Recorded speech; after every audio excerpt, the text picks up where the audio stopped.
अगर आप सूरज की तरह चमकना चाहते हैं तो सबसे पहले सूरज की तरह तपना सीखो। मैं राहुल चौक से रोहित क्लासेस में आपका स्वागत करता हूं। आज हम एमपीजीके का दूसरा लेक्चर स्टार्ट करने जा रहे हैं। दूसरे लेक्चर में हम पढ़ेंगे, चैप्टर नाम है सेकंड, मध्य प्रदेश की भौगोलिक स्थिति एवं विस्तार। क्या है? मध्य प्रदेश की भौगोलिक स्थिति एवं विस्तार। आज इसके मध्य प्रदेश के भौगोलिक स्थिति के बारे में और विस्तार के बारे में हम पढ़ेंगे। क्लियर? अभी कुछ समय बाद हमारी मैथ्स की क्लास भी आने वाली है और हिंदी एमपीएसआई के लिए हिंदी भी स्टार्ट होने वाली है। क्लियर? तो आगे देखते, पहले देखते हैं मध्य प्रदेश के क्या क्या नाम हैं। मध्य प्रदेश के क्या क्या नाम है? पहला मध्य प्रदेश का नाम है central provinces and Barack. Madhya Pradesh के अन्य नामों में पहला नाम है सेंट्रल प्रोविंसेस एंड बराक। ये अंग्रेजों के समय कहा जाता था। मध्य प्रदेश को अंग्रेजों के समय क्या कहा जाता था? सेंट्रल प्रोविंसेस एवं बराक कहा जाता था। दूसरा, सोया प्रदेश। जानते हो आप कि हमारे यहाँ एशिया में सबसे ज्यादा सोयाबीन होता है और उज्जैन में होता है ना, इसीलिए हमारे मध्य प्रदेश को सोया प्रदेश भी कहा जाता है। तीसरा, हृदय प्रदेश। हृदय प्रदेश इसलिए कहा जाता है कि हम भारत का सेंटर में, इसलिए इसको हृदय प्रदेश भी कहा जाता है। तीसरा नाम है टाइगर स्टेट। चौथा नाम क्या है? Tiger state. टाइगर स्टेट ये नाम बार बार परिवर्तित होता रहता है। अभी इससे पहले कर्नाटक था, अब वापिस मध्य प्रदेश क्या हुआ? टाइगर स्टेट बन गया। अभी वर्तमान में आप देख रहे हो तो टाइगर स्टेट अभी मध्य प्रदेश है। फिर से बता रहे हैं कि मध्य प्रदेश के अन्य नाम में पहला आता है सेंट्रल प्रोविंसेस एंड बराक। ये अंग्रेजों के समय कहा जाता था। सोया प्रदेश भी मध्य प्रदेश को कहा जाता है, हृदय प्रदेश भी मध्य प्रदेश को कहा जाता है, और टाइगर स्टेट वर्तमान में कौन है? मध्य प्रदेश। एक और नाम मध्य प्रदेश का, एक और नाम क्या हो जाएगा? मध्य प्रदेश खुद।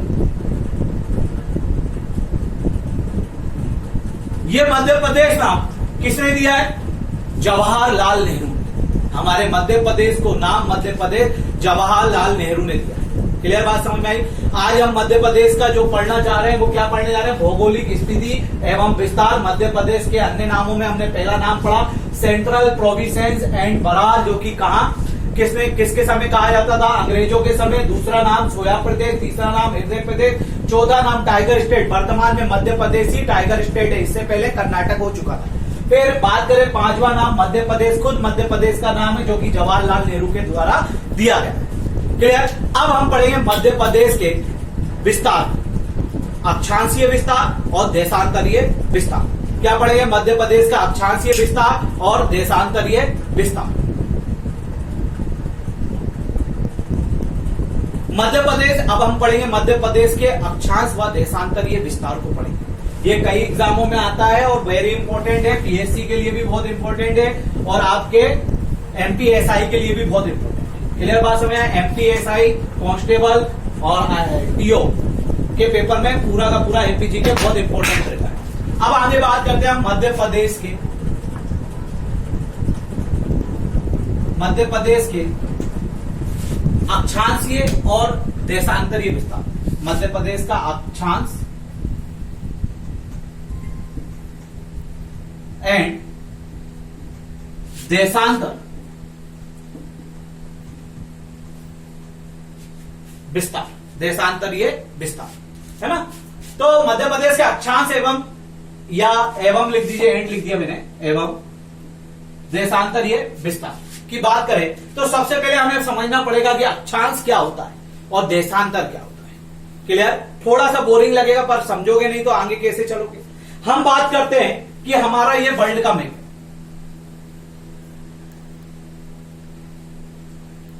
ये किसका मैप है? वर्ल्ड का। वर्ल्ड ग्लोब है। हम देखें यहां पर एक वर्ल्ड को सेंटर से, मतलब केंद्र से एक रेखा दो भागों में बांटती है, जिसको विषुवत रेखा या भूमध्य रेखा भी कहते हैं। क्लियर बात समझ आया? विषुवत रेखा या भूमध्य रेखा। साइड में आप नोट बना सकते हो कि अक्षांश किसको कहते हैं और देशांतर किसको कहते हैं। ये इंडियन और वर्ल्ड ज्योग्राफी दोनों में काम में आएगा। तो हमारी पृथ्वी को दो भागों में भूमध्य रेखा बांटती है। इक्वेटर डिवाइड करता है दो पार्ट्स में अपने अर्थ को। क्लियर बात समझ में आया? तो इसी को विषुवत रेखा भी और भूमध्य रेखा भी कहते हैं। इसमें थोड़ा सा अंतर है, मैं बाद में समझाऊंगा। ठीक है? ऊपर जो भाग होता है उसे बोलते हैं उत्तरी गोलार्ध, नॉर्थ हेमिस्फीयर। नीचे जो भाग है उसे बोलते हैं दक्षिणी गोलार्ध, साउथ हेमिस्फीयर। क्लियर बात समझ आया? अब अक्षांश क्या होता है? हम मान लें ये भूमध्य रेखा का सेंटर है और यहां से 1 डिग्री पर एक कोण बना है, 1 डिग्री बना है, 2 डिग्री बना है, यहां तक कितने बना लेंगे हम? 90 डिग्री। वैसे ही सेम कहां? यहां से 1 डिग्री, 2 डिग्री, 3 डिग्री, 4 डिग्री और यहां तक कितना हो जाएगा? 90 डिग्री। क्लियर बात समझ में आई?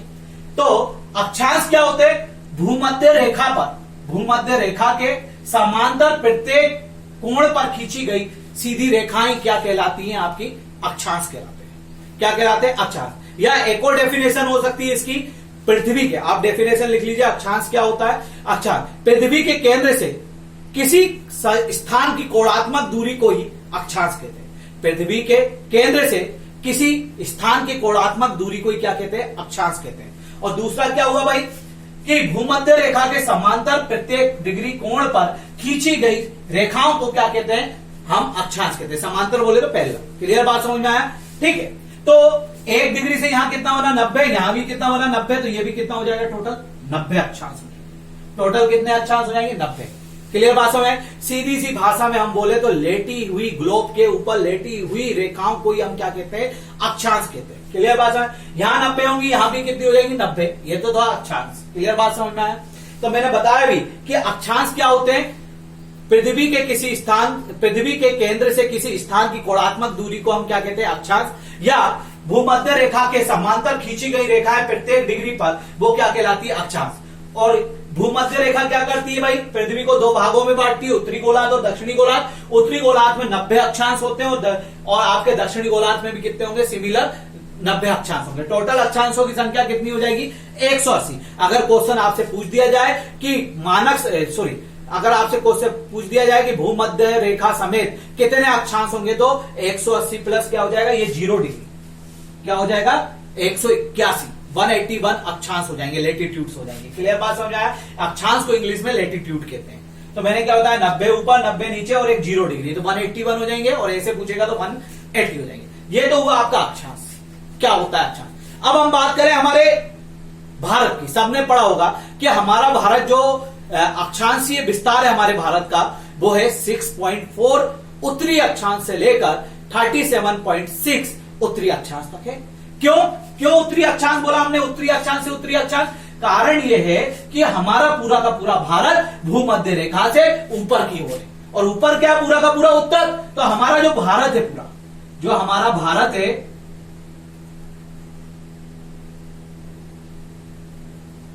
जो हमारा भारत है वो पूरा का पूरा कहां बसा हुआ है? उत्तरी अक्षांश में। और भारत का जो विस्तार है वो कहां से? 6.4 उत्तरी अक्षांश से, 6.4 उत्तरी अक्षांश से लेकर 37.6 उत्तरी अक्षांश तक है। तो इसीलिए बोला जाता है कि हमारा जो भारत है वो कहां है? उत्तर से, उत्तर में। और भारत के अंदर ही क्या है? हमारा मध्य प्रदेश है। तो हमारे मध्य प्रदेश यहां पर है। मैं ऐसे ही बना दे रहा हूं। मध्य प्रदेश का भी विस्तार क्या होगा भाई? उत्तर से उत्तर होगा। उत्तर से उत्तर कैसे होगा? 21.6 उत्तरी अक्षांश से लेकर, हमारे मध्य प्रदेश का जो विस्तार है वो 21.6 उत्तरी अक्षांश से लेकर के 26.30 डिग्री अक्षांश तक होगा, उत्तरी अक्षांश तक होगा। ये भी बोल सकते हो 21 डिग्री 6 मिनट उत्तरी अक्षांश। इसको ये भी बोल सकते हो 26 डिग्री 30 मिनट उत्तरी अक्षांश। तो मैंने क्या बताया? हमारा पूरा का पूरा भारत उत्तरी गोलार्ध में, इसीलिए उत्तरी अक्षांश से उत्तरी अक्षांश तक इसका विस्तार बताते हैं। हमारे भारत का जो उत्तरी विस्तार है वो 6.4 उत्तरी अक्षांश से लेकर 37.6 मिनट उत्तरी अक्षांश तक। मिनट बोल दो या पॉइंट में याद करो, में याद करना है।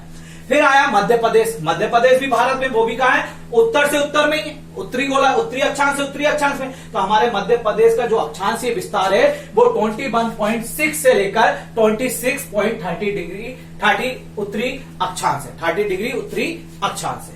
क्लियर बात समझ आया? ये तो हो गया अक्षांशीय विस्तार। मैंने ये भी बता दिया। आप बताइए कि टोटल कितने जो पृथ्वी है उस पर काल्पनिक रेखाएं, ये अक्षांश सब क्या है? काल्पनिक रेखाएं। कितनी काल्पनिक रेखाएं अक्षांशीय?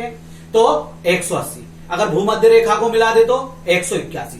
हमारे भारत का विस्तार कहां से? उत्तर से उत्तर तक है, उत्तरी अक्षांश से उत्तरी अक्षांश। क्वेश्चन आया ये एमपीएसआई में। उत्तरी अक्षांश में कहां से 6.4 डिग्री उत्तरी अक्षांश से लेकर 37.6 उत्तरी अक्षांश तक। हमारे मध्य प्रदेश का विस्तार कहां से कहां तक है? उत्तरी अक्षांश से उत्तरी अक्षांश तक। क्वेश्चन ऐसा आया था ऑप्शन पहला, उत्तरी अक्षांश से उत्तरी अक्षांश, दक्षिणी अक्षांश से उत्तरी अक्षांश, उत्तरी अक्षांश से दक्षिणी अक्षांश या दक्षिणी अक्षांश से दक्षिणी अक्षांश। तो क्या आंसर होगा? उत्तरी अक्षांश से उत्तरी अक्षांश। फिर हमारा मध्य प्रदेश का कहां से 21.6 डिग्री उत्तरी अक्षांश से लेकर 26.30 डिग्री उत्तरी अक्षांश तक है। अब हम पढ़ेंगे देशांतर। देशांतर क्या होता है? अब हम देशांतर पढ़ेंगे। अक्षांश समझ में आया? अक्षांश क्या था भाई? मैंने बताया उत्तरी अक्षांश से उत्तरी अक्षांश था, है ना। अब हम पढ़ेंगे क्या? आपका देशांतर। क्लियर? अब मैं इसको थोड़ा रफ कर देता हूं। देशांतर की बात करें,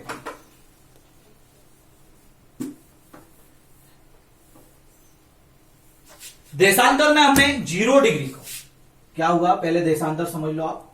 देशांतर, इसको इंग्लिश में बोलते हैं लॉन्गिट्यूड। क्या बोलते हैं? लॉन्गिट्यूड। अब देशांतर की बात करें तो देशांतर में हम सबसे पहले बात करें, अगर मैं ऐसा खड़ा हूं और मैं अगर पूरा घूमता हूं तो कितने डिग्री घूम जाऊंगा? 360 डिग्री। अगर मैं इस पेन के चारों ओर देखता हूं तो ये कितना है? 360 डिग्री। हमारी पृथ्वी भी जो है वो गोल है, एक प्रकार से अंडे आकार है, वो बाद में बात करेंगे, पर अभी हम समझने के लिए बात करेंगे कि वो कैसी है। हमारी पृथ्वी जो है वो गोल है। कैसी है भाई? गोल है। और गोल है तो उसके चारों ओर कितना डिग्री होगा? 360 डिग्री। और प्रत्येक 1 डिग्री पर एक सीधी रेखा खींच दी गई है। क्लियर बात समझ आ गया? या प्रत्येक 1 डिग्री पर क्या खींच दी गई? एक सीधी रेखा। तो टोटल कितनी रेखाएं खींचेंगी? 360। तो हमारे जो 360, इसी को हम क्या बोलते हैं? प्रधान रेखा या देशांतर रेखा या मानक समय रेखा। जो हमारा 0 डिग्री है, जो सीधी रेखाएं खींची गई है, उनमें एक 0 डिग्री भी होगा, और 0 डिग्री को ही बोलते हैं हम प्रधान रेखा। क्या बोलते हैं? प्रधान रेखा या मानक समय रेखा। क्या बोलते हैं? मानक समय रेखा। क्लियर? मानक समय रेखा बोलते हैं। अब इस 0 डिग्री के हम इस साइड जाएंगे, तो 0 डिग्री के इस साइड जाएंगे तो वो क्या हो जाएगा? आपका पश्चिम। और 0 डिग्री के इस साइड जाएंगे तो वो क्या हो जाएगा? पूर्व। क्लियर? हम 0 डिग्री से बात करते हैं। किससे बात करते हैं? 0 डिग्री से। क्लियर? तो मैंने क्या बताया कि प्रत्येक डिग्री पर जो सीधी रेखाएं खींची गई हैं ग्लोब के ऊपर, वो क्या कहलाते हैं? देशांतर। और प्रत्येक 1 डिग्री पे खींची गई हैं तो ग्लोब के चारों ओर कितना हुआ? 360 डिग्री। तो कितने देशांतर होंगे? 360। उनमें से 0 देशांतर को हमने क्या माना? विश्व का मानक समय रेखा। उसी को बोलते हैं प्रधान रेखा और उसी को बोलते हैं मानक समय रेखा। उसके इस साइड क्या हो जाएगा? पश्चिम, और उसके इस साइड क्या हो जाएगा? पूर्व। अब हमारा जो भारत है वो मानक समय रेखा के पूर्व में स्थित है। हमारा भारत जो है वो किसके पूर्व में स्थित है? मानक समय रेखा के पूर्व में स्थित है। इसीलिए जब भी हम देशांतरीय विस्तार की बात करते हैं हमारे भारत की, तो भारत की जब भी देशांतरीय विस्तार की बात करते हैं तो पूर्वी देशांतर से पूर्वी देशांतर जाते हैं। जैसे मैंने बताया था उत्तरी अक्षांश से उत्तरी अक्षांश, तो पूर्वी देशांतर से पूर्वी देशांतर। हमारा जो भारत है वो 68.7 पूर्वी देशांतर से 97.25 पूर्वी देशांतर तक स्थित है।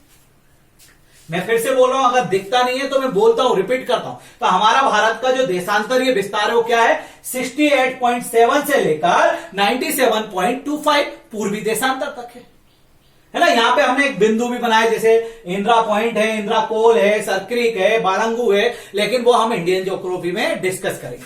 अभी हमने देखा कि हमारे भारत का विस्तार कहां है? पूर्वी से पूर्वी देशांतर से पूर्वी देशांतर।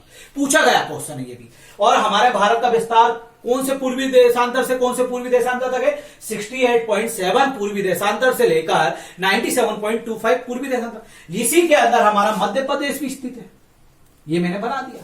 इसी के अंदर हमारा क्या है? मध्य प्रदेश भी क्या है? स्थित है। और मध्य प्रदेश का भी जो देशांतरीय विस्तार होगा वो क्या होगा? पूर्व से पूर्व होगा, पूर्वी देशांतर से पूर्वी देशांतर। हमारे मध्य प्रदेश का जो पूर्वी देशांतर है वो क्या है?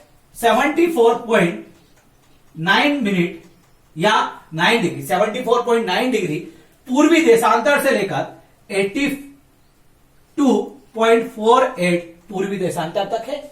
82.48 पूर्वी देशांतर तक है। तो मैंने बताया हमारे मध्य प्रदेश का विस्तार कहां है? 74.9 डिग्री या 74.9 डिग्री पूर्वी देशांतर से लेकर 82.48 डिग्री पूर्वी देशांतर तक है। तो हमने इंडिया का भी देशांतरीय विस्तार पढ़ा और मध्य प्रदेश का भी देशांतरीय विस्तार पढ़ा। अब हम बनाते हैं मध्य प्रदेश का मैप। क्लियर? उसके क्षेत्रफल की बात करते हैं। क्या करते हैं? उसकी क्षेत्रफल की बात करते हैं। अब हम बात करेंगे मध्य प्रदेश के क्षेत्रफल की। क्लियर? अब हम इसको रफ कर देते हैं। अब मैप बनाते हैं जरा इस पे। क्लियर? देखो बेटा, एक एक चीज समझानी पड़ेगी। वीडियो जो देख रहे हैं वो जीरो से भी हो सकते हैं। ठीक है? मैं जीरो को ही लेके चलूंगा हर चीज के लिए। चाहे मैं मैथ्स पढ़ाऊंगा तो भी मैं जीरो को ही लेके चलूंगा। ठीक है? आगे देखते हैं। हम अब मध्य प्रदेश का क्या बनाते हैं? मैप। मैंने मध्य प्रदेश का मैप बनाया।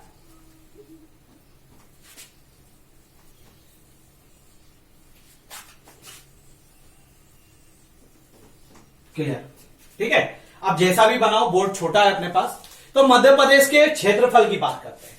मध्य प्रदेश का जो क्षेत्रफल है वो 3,08,252 किलोमीटर स्क्वायर है। मतलब 3,08,252 किलोमीटर वर्ग 252 वर्ग किलोमीटर है। क्लियर? तो अगर हम मध्य प्रदेश के क्षेत्रफल की बात करें तो 3,08,252 वर्ग किलोमीटर, इंग्लिश में किलोमीटर स्क्वायर, वर्ग का मतलब स्क्वायर। क्लियर बात समझ आया? ये क्षेत्रफल लेकिन कई बुकों पे आपको क्या मिलता है? 3,08,245 वर्ग किलोमीटर मिलता है। तो समझो इसको बात कि हमारे अमरकंटक के पास एक किरार घाटी है, जो किरार घाटी का कुछ हिस्सा छत्तीसगढ़ में भी आता है। ये किरार घाटी का कुछ हिस्सा कहां पर आता है? छत्तीसगढ़ में भी आता है। और इस किरार घाटी को लेके मध्य प्रदेश और छत्तीसगढ़ के बीच में विवाद था। क्लियर? लेकिन बाद में इस छत्तीसगढ़ ने यह किरार घाटी मध्य प्रदेश को दे दी, लेकिन इसका कोई भी लिखित प्रमाण नहीं है। इसीलिए दोनों याद कर लो। किरार घाटी के साथ पूछे तो 3,08,252 वर्ग किलोमीटर, और किरार घाटी के बगैर पूछे तो 3,08,245 वर्ग किलोमीटर। क्लियर बात समझ? क्लियर बात समझ में आ रही है? ठीक है? ये किरार घाटी का मुद्दा था। किस किस के क्वेश्चन आया था? किरार घाटी में कौन कौन से राज्य के बीच विवाद है? तो मध्य प्रदेश और छत्तीसगढ़। और छत्तीसगढ़ ने इसको दे दिया है मध्य प्रदेश को, लेकिन कोई भी लिखित प्रमाण नहीं है। क्लियर बात समझ में आ गया? कोई भी लिखित प्रमाण नहीं है। अब हम बात करें कि ये तो हमारे मध्य प्रदेश का क्षेत्रफल हो गया। ऑप्शन में दोनों में से या तो एक मिलेगा या तो किरार का ऑप्शन आएगा। किरार के साथ कौन सा है? ठीक है? अब हमारे भारत का क्षेत्रफल देखें।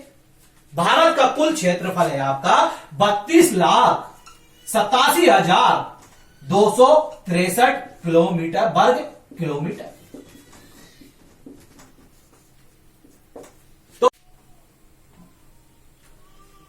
तो 32,87,263 किलोमीटर वर्ग किलोमीटर हमारा क्या है? भारत का क्षेत्रफल है।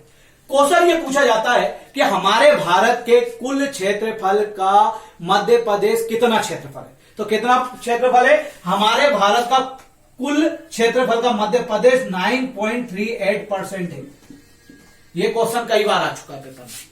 क्लियर? मैंने बताया कि मध्य प्रदेश का किरार घाटी के साथ कितना क्षेत्रफल है? 3,08,252 किलोमीटर स्क्वायर, और उस किरार घाटी के बगैर कितना है? 3,08,245 किलोमीटर स्क्वायर। दूसरी बात, किरार घाटी किस किस के बीच विवाद था? किरार घाटी को लेकर मध्य प्रदेश और छत्तीसगढ़ के बीच में। हमारे भारत का कुल क्षेत्रफल कितना है? 32,87,263 किलोमीटर स्क्वायर। और भारत के क्षेत्रफल का मध्य प्रदेश का क्षेत्रफल कितना है? तो 9.38% है। क्लियर बात समझ आया? 9.38% है। क्लियर? अब हम बात करें कि मध्य प्रदेश का क्षेत्रफल की दृष्टि में कुल पूरे राज्यों में कौन सा स्थान है। क्लियर? मैं इसको रफ कर देता हूं।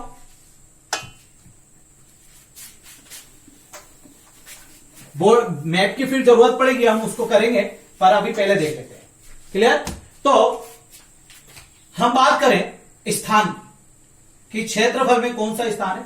तो पहला स्थान जो है वो किसका है? राजस्थान का। पहला स्थान किसका है? राजस्थान का है। तो भारत का सबसे बड़ा क्षेत्रफल वाला राज्य कौन सा हो गया? राजस्थान। दूसरा आपका एमपी है। क्लियर? एक क्वेश्चन आता है कि 2000 से पहले भारत का सबसे बड़ा राज्य कौन सा था? तो कौन सा था? मध्य प्रदेश। जब छत्तीसगढ़ अलग नहीं हुआ था तो मध्य प्रदेश सबसे बड़ा राज्य था क्षेत्रफल में भारत का। जब से छत्तीसगढ़ अलग हुआ तो हमारा मध्य प्रदेश कौन से स्थान पे आने लगा क्षेत्रफल में? दूसरे पे। पहले पे कौन हुआ? राजस्थान, दूसरे पे मध्य प्रदेश। क्वेश्चन आ चुका है, ये आपके पटवारी के पेपर में पूछा गया था कि मध्य प्रदेश 2000 से पहले, छत्तीसगढ़ के विभाजन से पहले कौन सा स्थान था क्षेत्रफल में? तो पहला स्थान था। अभी वर्तमान में कौन सा स्थान है? दूसरा। तीसरा, पहला कौन हो गया? राजस्थान, दूसरा कौन सा हो गया आपका? मध्य प्रदेश, और तीसरा है आपका महाराष्ट्र। क्लियर? तीसरा कौन सा है आपका? महाराष्ट्र। महाराष्ट्र के बाद है आपका यूपी। ठीक है, एक बात को ध्यान से सुनना कि सबसे पहला क्षेत्रफल में सबसे बड़ा राज्य कौन सा है भारत का? राजस्थान, दूसरा मध्य प्रदेश, तीसरा महाराष्ट्र, चौथा यूपी। पहले चौथा यूपी नहीं था, पहले कौन सा था? आंध्र प्रदेश। लेकिन जब से 2014 में तेलंगाना आंध्र प्रदेश से अलग हुआ तो चौथा स्थान किसने ले लिया? उत्तर प्रदेश ने। नोट पे लिख लिया करो, ये पूछ देता है। क्लियर? आंध्र प्रदेश का अक्सर पूछ देता कौन सा स्थान है। तो मैंने क्या बताया कि क्षेत्रफल में सबसे बड़ा राज्य राजस्थान, दूसरे नंबर पे मध्य प्रदेश, हमारा स्थान कौन सा है? दूसरा, तीसरा महाराष्ट्र, चौथा यूपी। क्लियर? और यूपी पहले नहीं था, इसकी जगह पर कौन था? आंध्र प्रदेश। जब से तेलंगाना अलग हुआ तो चौथे नंबर पे यूपी आ गया। लेकिन अगर पूछे कि छत्तीसगढ़ के विभाजन से पहले सबसे बड़ा राज्य कौन सा था क्षेत्रफल की दृष्टि से, तो मध्य प्रदेश था। क्लियर? अब हम इसको रफ करते हैं तो पता चल गया कि हमारे क्षेत्रफल में कौन सा स्थान है? दूसरा। अब हम बात करते हैं इसके जनसंख्या की, मध्य प्रदेश की जनसंख्या। किसकी बात करते हैं? मध्य प्रदेश की जनसंख्या की। अब हम मध्य प्रदेश की जनसंख्या की बात करते हैं। मध्य प्रदेश की कुल जनसंख्या है 7,26,26,809। ये 2011 की जनगणना के अनुसार हम बात करते हैं। क्लियर? 2011 की जनगणना।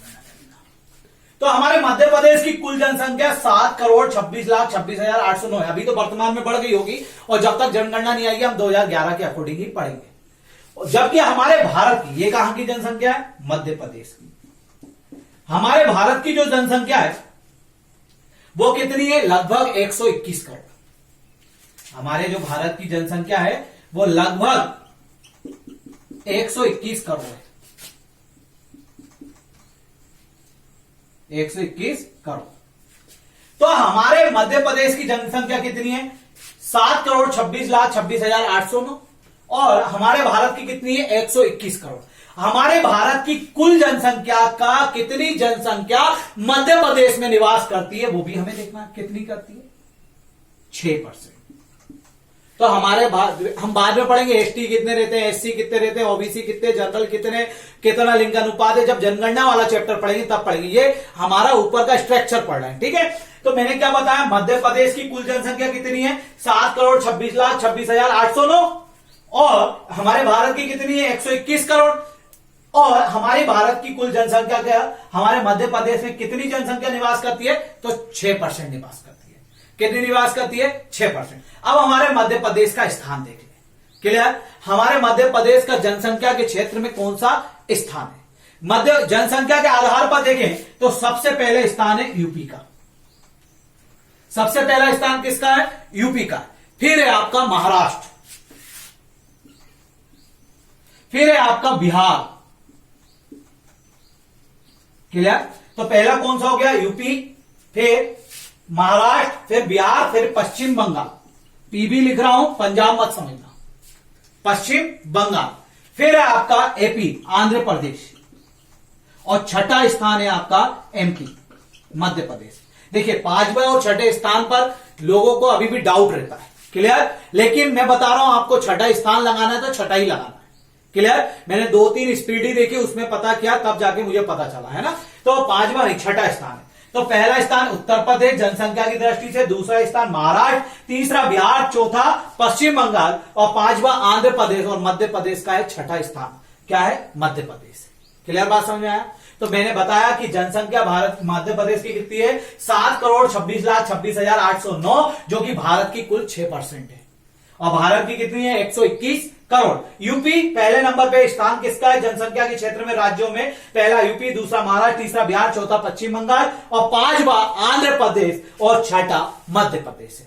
क्लियर बात समझ आई? छठा कौन सा है? मध्य प्रदेश। अब हम थोड़ा सा इसको रफ करेंगे और फिर से मैप बनाएंगे।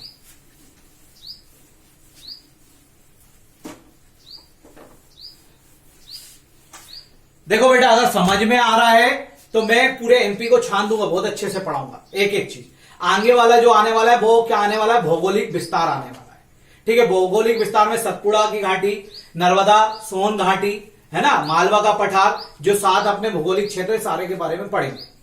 ठीक है, बस्तर तो चला गया छत्तीसगढ़ में, तो उसको नहीं पढ़ेंगे। ठीक है, तो सारी चीजें हम पढ़ेंगे, एक एक चीज क्लियर करते चलेंगे धीरे धीरे धीरे, और सिर्फ 30 से 40 वीडियो बनाऊंगा, पूरा एमपी फिनिश। फिर एमपी की क्या होगी, टेस्ट सीरीज चालू होगी, आपको क्वेश्चन यही डायरेक्ट पूछे जाएंगे, और फिर हम एमपी पे कुछ ऑफलाइन भी टेस्ट करवाएंगे। क्लियर? तो आगे चलते हैं। आगे की बात करें हम, तो फिर से हम मैप बनाते हैं एक बार।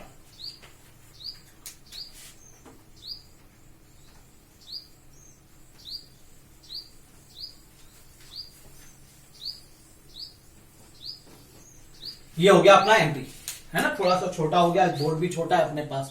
तो अब देखते हैं एमपी में कि एमपी का पश्चिम से पूर्व कितना विस्तार है, या पूर्व से पश्चिम कितना किलोमीटर है। तो हमारा जो एमपी है वो पश्चिम से पूर्व है 870 किलोमीटर।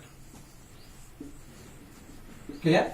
देखो, हमने पूर्व से देशांतर से पूर्व देशांतर पढ़ा था, क्योंकि हम किससे पढ़ रहे थे, देशांतर से। लेकिन मध्य प्रदेश खुद का भी तो पश्चिम और खुद का भी तो पूर्व होगा। तो जो मध्य प्रदेश है, मध्य प्रदेश का पश्चिम से पूर्व जो विस्तार है वो कितना है, 870 किलोमीटर। क्लियर? और उत्तर से दक्षिण जो विस्तार है वो है आपका 605 किलोमीटर। 605 किलोमीटर। तो मध्य प्रदेश का पूर्व से पश्चिम या पश्चिम से पूर्व पूछे तो कितना है, 870 किलोमीटर विस्तार है, और उत्तर से दक्षिण या दक्षिण से उत्तर पूछे तो कितना विस्तार है, 605 किलोमीटर। क्लियर बात समझ आई? अगले जब नेक्स्ट क्लास होगी उसमें मैं सारे के सारे जिले पढ़ाऊंगा, कौन सा कहां पर है, कौन सा कहां नहीं है। और उसी में हमारा होगा आपका सतपुड़ा घाटी, नर्मदा सोन घाटी, है ना, ये सारी घाटियां अपन पूरा भौगोलिक क्षेत्र पढ़ेंगे। अब अपन देखते हैं कि हमारे मध्य प्रदेश का सबसे उत्तरी जिला कौन सा है। तो सबसे उत्तरी जिला है मध्य प्रदेश का मुरैना। पूछा जाए कि सबसे उत्तरी जिला मध्य प्रदेश का कौन सा है, तो आपका मुरैना। सबसे पश्चिमी जिला कौन सा है मध्य प्रदेश का, तो अलीराजपुर।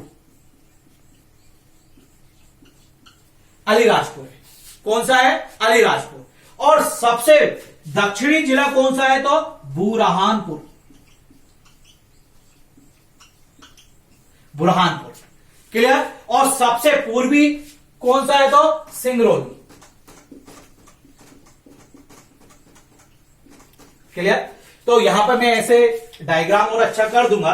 तो मैंने बताया कि पश्चिम से पूर्व कितना विस्तार है मध्य प्रदेश का, 870 किलोमीटर, और दक्षिण से या उत्तर से दक्षिण या दक्षिण से उत्तर कितना है, 605 किलोमीटर। मध्य प्रदेश का सबसे उत्तरी जिला कौन सा है, मुरैना। मध्य प्रदेश का सबसे पश्चिमी जिला कौन सा है, अलीराजपुर। मध्य प्रदेश का सबसे दक्षिणी जिला कौन सा है, तो बुरहानपुर। मध्य प्रदेश का सबसे पूर्वी जिला कौन सा है, तो सिंगरौली।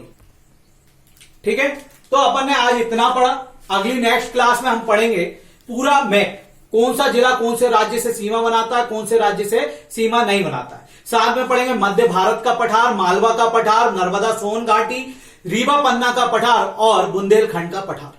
सतपुड़ा श्रेणियों के बारे में पढ़ेंगे। पूर्वी पठार अर्थात बघेलखंड का पठार के बारे में नेक्स्ट क्लास में पढ़ेंगे। क्वेश्चंस के जवाब देने। पहला क्वेश्चन आपका यह है कि बताइए कि मध्य प्रदेश का क्षेत्रफल में कौन सा स्थान है। दूसरा क्वेश्चन है कि मध्य प्रदेश का जनसंख्या में कौन सा स्थान है। तीसरा क्वेश्चन है आपका मध्य प्रदेश का क्षेत्रफल संपूर्ण भारत के क्षेत्रफल का कितना प्रतिशत है। चौथा क्वेश्चन है मध्य प्रदेश में संपूर्ण भारत की कितने प्रतिशत जनसंख्या निवास करती है। हमारे मध्य प्रदेश का मध्य प्रदेश का अक्षांशीय विस्तार क्या है और देशांतरीय विस्तार क्या है। अगर आपको वीडियो पसंद आई हो तो सब्सक्राइब करें, लाइक करें, शेयर करें, 1000 सब्सक्राइबर करवाएं ताकि लाइव क्लास स्टार्ट हो सके। दूसरी बात, आप जवाब जरूर दें, 5 क्वेश्चन के जवाब दें। All the best and best of luck.